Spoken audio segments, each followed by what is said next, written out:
Hello, and welcome out to KnightHaven. And today we're going to be talking about the short sword.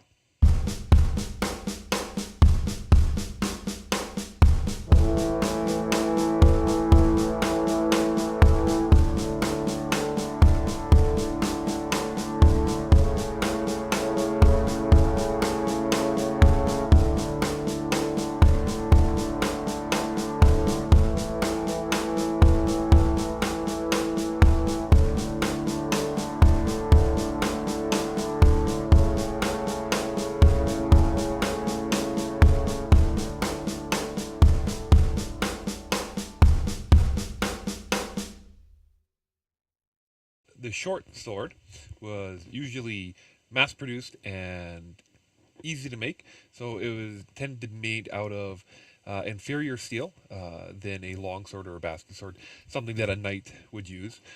These swords were usually used for a footman, I guess what you would call a grunt. Now, the ones that we use are a Kalamazoo, which is out of Quebec, and they actually make their own swords. We have used these swords for a good 8 years, and we find them to be fantastic. One of the things that we hit is chainmail, like this here.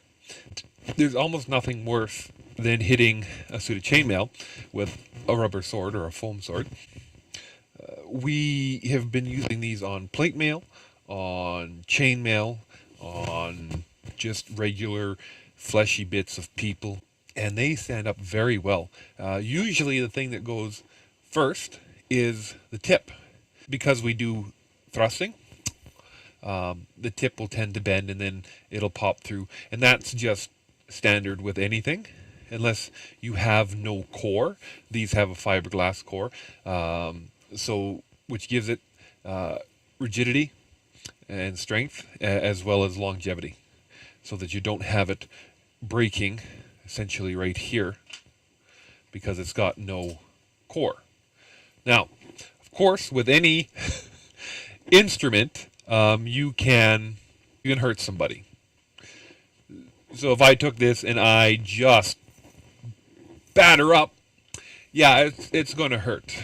The foam definitely does reduce, and it's not sharp, so it allows you to be able to go out and play with your friends.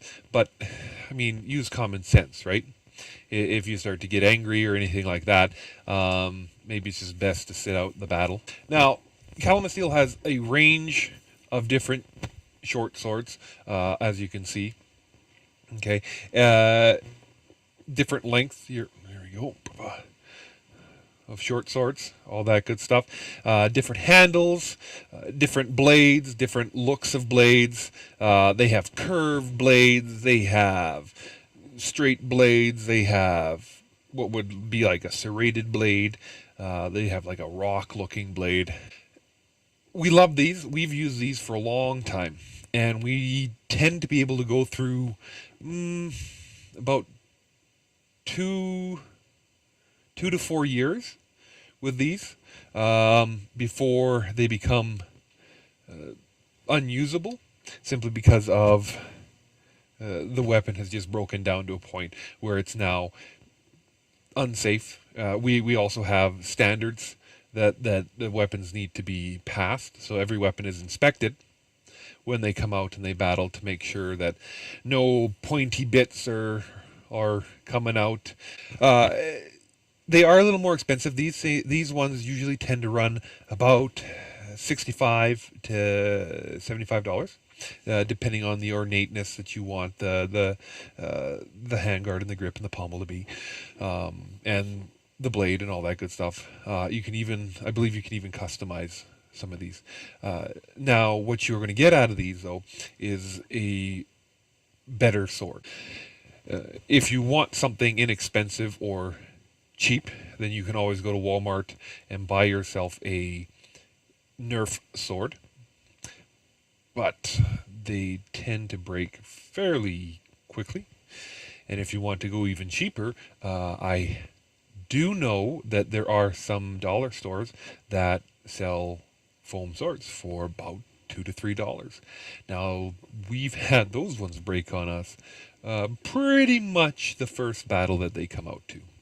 So you kind of get what you pay for. Now, Kalamazoo is not the only place to get these.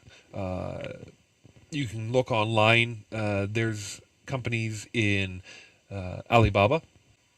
Thank you for coming out and watching the video. If you have any comments, you know where to put them. And hopefully we can see you with our next videos. Until next time, always wipe the blood from your blade or the rust.